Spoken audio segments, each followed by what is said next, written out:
Hello viewers, এই ভিডিওতে ভারতের মৃত্তিকা অঞ্চলের শ্রেণীবিভাগ প্রত্যেকটি ভাগের বিশদ বিবরণ ও তাদের মানচিত্র নিয়ে আলোচনা করব। ছাত্রছাত্রীরা ভিডিওটি শেষ পর্যন্ত দেখো, আর যদি এটি কাজে লাগে তবে সাবস্ক্রাইব, লাইক ও কমেন্ট করতে এবং তোমার সহপাঠীদের ভিডিওটি শেয়ার করতে ভুলো না। ভারতের মাটির বৈচিত্র্য জলবায়ু, ভূপ্রকৃতি, শিলা ও উদ্ভিদ বিন্যাসের পার্থক্যের কারণে গঠিত হয়েছে। Indian council of agricultural research বা ICAR 1953 সালে এবং সংশোধিত 1971 সালে মাটিকে উৎপত্তি, গঠন, রং, রাসায়নিক উপাদান ও উর্বরতা অনুযায়ী 8টি শ্রেণীতে ভাগ করেছে। সেগুলি হল অ্যালুভিয়াল সয়েল বা পলি মাটি, ব্ল্যাক সয়েল কালো মাটি, রেড সয়েল লাল মাটি, ল্যাটেরাইট সয়েল ল্যাটেরাইট মাটি, এরিড সয়েল মরুভূমি মাটি, ফরেস্ট অ্যান্ড মাউন্টেন সয়েল পাহাড়ি ও অরণ্য মাটি, পিটি অ্যান্ড মার্শি সয়েল পিট ও জলাভূমি মাটি, স্যালাইন অ্যান্ড অ্যালকালাইন সয়েল লবণাক্ত ও ক্ষারীয় মাটি। এখানে মানচিত্রে তাদের বন্টন দেখানো রয়েছে। অ্যালুভিয়াল সয়েল বা পলি মাটি, এটি সবথেকে বেশি অংশ জুড়ে অবস্থান করছে। ইন্দো গাঙ্গেয় সমভূমি, বিহার, উত্তরপ্রদেশ, পশ্চিমবঙ্গ, আসাম, গঙ্গা ব্রহ্মপুত্র ডেল্টা অঞ্চলে এই পলি মাটি অবস্থান করছে। এখানে ডিপ ব্রাউন কালারের যে অঞ্চলটি সেটি হলো পলি মাটি বা অ্যালুভিয়াল সয়েলের এরিয়া। বৈশিষ্ট্য: উর্বর, দোআঁশ থেকে কাদা মাটি, পটাশ ও চুন সমৃদ্ধ, নাইট্রোজেনের পরিমাণ কম থাকে। এই মাটির প্রকারভেদ: খাদার, প্রায়ই বন্যার ফলে নদী অববাহিকায় খুবই উর্বর, ধূসর ও নতুন পলিমাটিকে খাদার বলা হয়ে থাকে। ভাঙ্গার, নদী থেকে দূরবর্তী উঁচু অঞ্চলে মাঝে মধ্যে বন্যার ফলে লালচে রঙের মোটামুটি উর্বর প্রাচীন পলিমাটিকে ভাঙ্গার বলা হয়। ভাবর, তরাই অঞ্চলে হিমালয়ের পাদদেশে নুড়ি ও কাঁকর মিশ্রিত পলিমাটিকে ভাবর বলা হয়। এছাড়া ধাঙ্কার, উচ্চ গঙ্গা সমভূমিতে জলাভূমির পলিমাটিকে ধাঙ্কার বলা হয়। ফসল উদ্ভিদ: ধান, গম, আখ, জুট, ডাল, তৈলবীজ, শাকসবজি এই মাটিতে হয়ে থাকে। পলিমাটি হলো তাই ভারতের খাদ্য ভাণ্ডার। এই অংশটিরই ইংরাজি সংস্করণ এখানে দেওয়া রয়েছে। ব্ল্যাক সয়েল বা কালো মাটি, ভারতবর্ষের প্রায় 15% অঞ্চল এই মাটির অন্তর্গত। অবস্থান: ডেকান মালভূমি, তার মধ্যে মহারাষ্ট্র, মধ্যপ্রদেশ, গুজরাট, কর্ণাটক, তেলেঙ্গানা এবং তামিলনাড়ু। এখানে চিত্রে গ্রে কালারের এই অঞ্চলটি হলো ব্ল্যাক সয়েল বা কালো মাটির অঞ্চল। স্থানীয় নাম রেগুর, যা তেলুগু শব্দ রেগুডা থেকে উদ্ভূত। ব্যাসল্ট, নাইস, সিস্ট শিলাজাত এই মাটিতে টাইটানিয়াম অক্সাইড ও জৈব যৌগের প্রাধান্যের জন্য মাটির রং কালো হয়ে থাকে।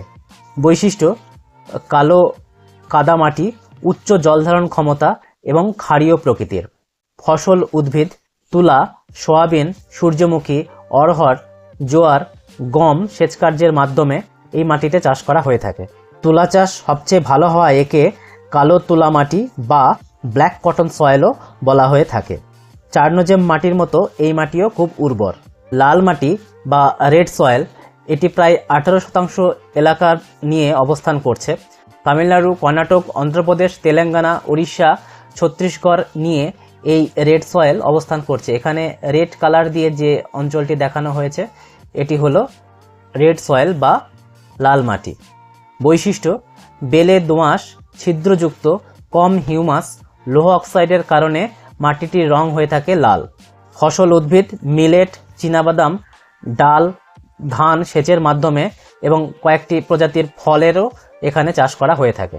লাল মাটির ইংরাজি সংস্করণ এইখানে দেখানো হয়েছে। ল্যাটেরাইট মাটি, ল্যাটিন শব্দ ল্যাটারের অর্থ ইট। এই মাটি প্রায় 3% এলাকা জুড়ে অবস্থান করছে।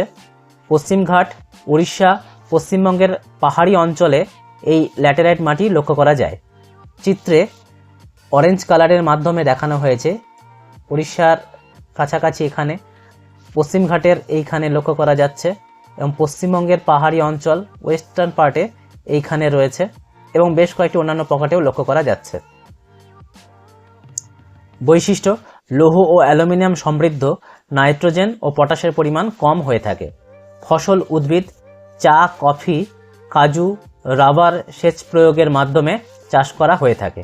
উল্লেখ্য, গ্রামাঞ্চলে রাস্তাঘাট ও বাড়িঘর নির্মাণে এই মাটি ব্যবহার হয়ে থাকে। ফরেস্ট অ্যান্ড মাউন্টেন সয়েল, পাহাড়ি ও অরণ্য মাটি, এই মাটি প্রায় 7% এলাকা জুড়ে অবস্থান করছে ভারতবর্ষের মানচিত্রে। এখানে সবুজ রঙের মাধ্যমে এই মাটিকে দেখানো হয়েছে। অবস্থান হিমাচল, বিন্ধ্য, পশ্চিমঘাট এই এলাকার মধ্যে অবস্থান করছে। বৈশিষ্ট্য: বেলের দোআঁশ থেকে কাদা মাটি, উর্বরতা উচ্চতার সাথে পরিবর্তনশীল। হিমালয়ের উচ্চতার সাথে সাথে মাটির বৈশিষ্ট্যের পরিবর্তন ঘটে থাকে, যেহেতু স্বাভাবিক উদ্ভিদেরও বৈশিষ্ট্যের পরিবর্তন ঘটে। পার্বত্য ভূমির উদ্ভিদের পাতা, ফুল, ফল বৃষ্টির জলে পচে হিউমাস সৃষ্টি হয়ে মাটিতে যুক্ত হয়। উপরিস্তরের ক্ষার জাতীয় পদার্থ অপসারিত হয়ে নিচের স্তরে হার্ড প্যান গড়ে ওঠে এই পার্বত্য বা মাউন্টেন সয়েলের ক্ষেত্রে। ফলে পৃষ্ঠস্তরে জৈব পদার্থ ও বালি সমৃদ্ধ পটজল মাটি গড়ে ওঠে। ফসল উদ্ভিদ: চা, কফি, মশলা, ফল, ঔষধি উদ্ভিদ এই মাটিতে ভালো হয়। মরুভূমি মাটি বা অ্যারিড অ্যান্ড ডেজার্ট সয়েল: ভারতবর্ষের উত্তর পশ্চিম অংশে রাজস্থান, গুজরাট, হরিয়ানা সংলগ্ন এই অঞ্চলে অবস্থান করছে। বৈশিষ্ট্য: বেলে কম হিউমাস, দ্রবণীয় লবণ বেশি থাকে, উর্বরতা কম হয়। মরুভূমির মাটি শিরোজম মাটি নামেও পরিচিত এবং এতে বালির পরিমাণ বেশি থাকে, জলধারণ ক্ষমতা খুব কম হয়। ফসল উদ্ভিদ: বাজরা, ডাল, গয়ার পশুখাদ্য ফসল সেচ কার্যের মাধ্যমে ফলানো সম্ভব। স্যালাইন অ্যান্ড অ্যালকালাইন সয়েল: লবণাক্ত ক্ষারীয় মাটি, খুব অল্প এলাকা জুড়ে অবস্থান করছে। অবস্থান শুষ্ক অর্ধশুষ্ক অঞ্চল, উপকূলীয় এলাকা এই মাটি লক্ষ্য করা যায়। দেখানো হয়েছে উপকূলবর্তী এলাকাগুলোতে এবং বেশ কয়েকটি অভ্যন্তরীণ পকেটেও লক্ষ্য করা যাচ্ছে এই লবণাক্ত ক্ষারীয় মাটি। বৈশিষ্ট্য: সোডিয়াম, পটাশিয়াম, ম্যাগনেসিয়াম লবণ বেশি থাকে, অধিকাংশ ফসলের জন্য অনুপযোগী উদ্ভিদ। যেহেতু লবণের পরিমাণ বেশি, জমি পুনরুদ্ধারের পর ধান, গম, সরিষা, ছোলা প্রভৃতি অল্প পরিমাণে ফলানো সম্ভব। পিটি অ্যান্ড মার্শি সয়েল: পিট ও জলাভূমি মাটি, এটিও খুব অল্প এলাকা জুড়ে অবস্থান করছে।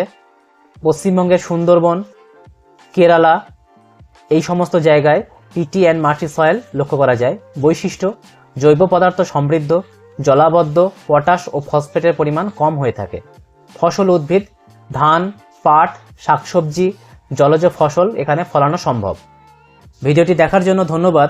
যদি এই ভিডিওটি আমার ভিউয়ার্সদের সয়েল রিজিয়নস অফ ইন্ডিয়া বা ভারতের মৃত্তিকা অঞ্চলের শ্রেণীবিভাগ বুঝতে সাহায্য করে থাকে, তবে ভিডিওটিতে লাইক দিন এবং আপনার বন্ধু ও শিক্ষার্থীদের সঙ্গে শেয়ার করুন। আরও টিউটোরিয়াল ও একাডেমিক রিসোর্স পেতে চ্যানেলটি সাবস্ক্রাইব করতে ভুলবেন না। পরবর্তী ভিডিওতে আবার দেখা হবে।